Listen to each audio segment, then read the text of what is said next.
নমস্কার বন্ধুরা, সতীশনাথ ফ্যামিলি কিচেনে আপনাদের সবাইকে স্বাগতম। আমার আজকের রেসিপিটি আপনারা আশা করি দেখেই বুঝতে পেরে গেছেন।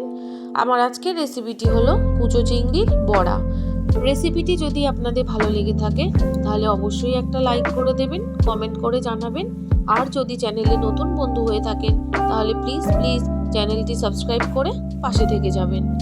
আমার সকল বন্ধুদেরকে জানাই আন্তরিক শুভেচ্ছা, ভালোবাসা ও অভিনন্দন। তাহলে চলুন বন্ধুরা, খুব তাড়াতাড়ি শুরু করে ফেলি এই সুস্বাদু মুচমুচে কুচো চিংড়ির বড়া। দুপুরের গরম ভাতের পাতে বা সন্ধ্যাবেলার স্ন্যাক্সে অবশ্যই কিন্তু আপনারা এই রেসিপিটি রাখতে পারেন। কুচো চিংড়ির বড়া বানানোর জন্য আমি এখানে নিয়েছি 200 গ্রাম চিংড়ি মাছ। খুব বেশি দরকার নেই, এই 200 গ্রাম নিলেই কিন্তু অনেকগুলো বড়া হয়ে যাবে। চিংড়ি মাছ থেকে একদম ভালো করে জলটা চিপড়িয়ে ফেলে দিয়েছি। সাথে এখানে নিয়েছি কুচিয়ে রাখা পেঁয়াজ, কুচিয়ে রাখা ধনেপাতা, কাঁচা লঙ্কা, রসুন কুচি আর আদা কুচি। এখানে 3টে ছোট সাইজের কুচিয়ে রাখা পেঁয়াজ আছে, তবে আপনারা আপনাদের পরিমাণ মতো পেঁয়াজটা কম বেশি করে নিতে পারেন, তবে ধনেপাতাটা একটু বেশি পরিমাণে দিলেই ভালো লাগবে। এবার আমি চিংড়ি মাছটাকে সমস্ত কিছু দিয়ে ভালো করে মেখে নেব।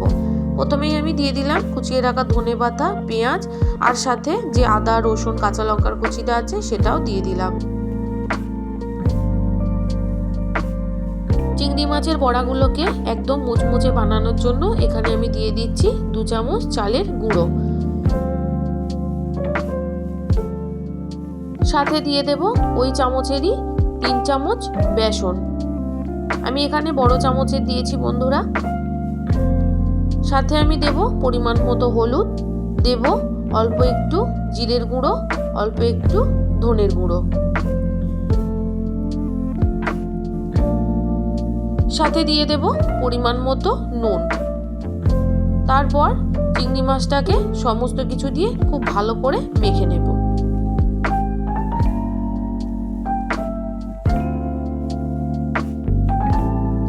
বন্ধুরা, আপনারা তো অনেকেই আপনাদের নিজেদের মতো করে চিংড়ি মাছের বড়া বানিয়েছেন, তবে প্রত্যেকের রান্নার ধরন যেহেতু আলাদা, তাই আমি যেভাবে বানাই সেটাই আমি আপনাদের সাথে শেয়ার করছি।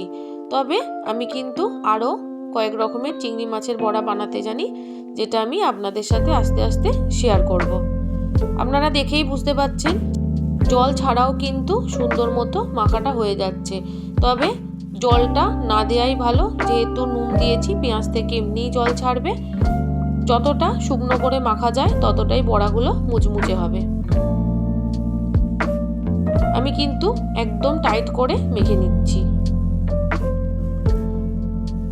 যদি আপনাদের মনে হয় যে অল্প একটু বেসনের দরকার, সেক্ষেত্রে আপনারা অল্প একটু দিতে পারেন, তবে যেন এরকম শুকনো শুকনোই মাখাটা হয়। খুব ভালো করে মেখে নেওয়া হয়ে গেছে, এবার আমি ভেজে নেব।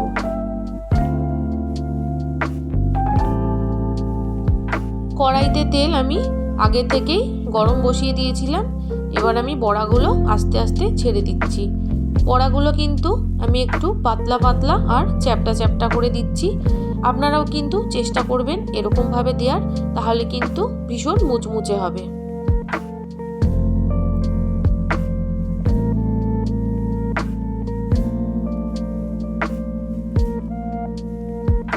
আপনারা কারা কারা কুচো চিংড়ির বড়া খেতে ভালোবাসেন অবশ্যই কিন্তু কমেন্ট করে জানাতে ভুলবেন না।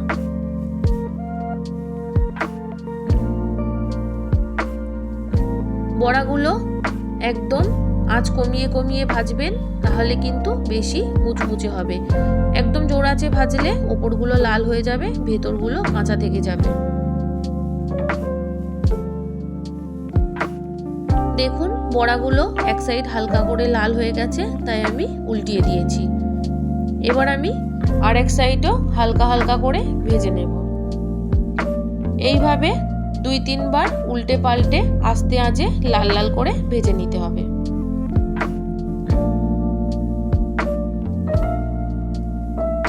এইভাবে কুচো চিংড়ির বড়া আপনারা কারা কারা বানিয়েছেন অবশ্যই কিন্তু জানাবেন।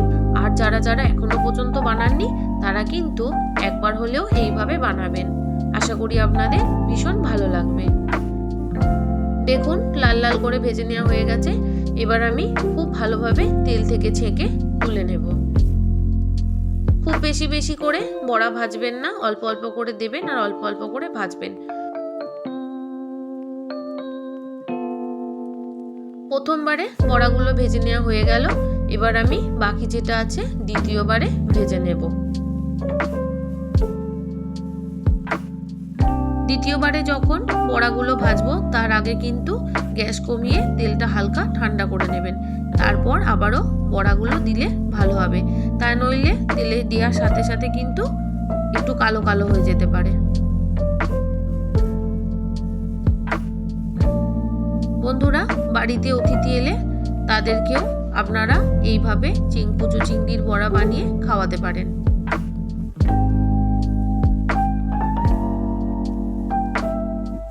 দেখুন বন্ধুরা, চিংড়ি মাছগুলো কিন্তু লাল লাল করে ভেজে নেওয়া হয়ে গেছে। এবার আমি একটু নাড়াচাড়া করে দিয়ে আবারও তেল থেকে ছেঁকে তুলে নেব। রেসিপিটি আপনাদের কেমন লাগলো অবশ্যই কমেন্ট করে জানাবেন। ভালো লাগলে একটা লাইক করে দেবেন, আর যদি ইচ্ছা হয় তাহলে অন্য বন্ধুদের সাথে শেয়ার করে দেবেন। আমার সাথে এতক্ষণ জুড়ে থাকার জন্য আপনাদের সবাইকে অসংখ্য অসংখ্য ধন্যবাদ। আপনারা সবাই ভালো থাকবেন, সুস্থ থাকবেন। কাল আবারও একটা রেসিপির সাথে চলে আসছি।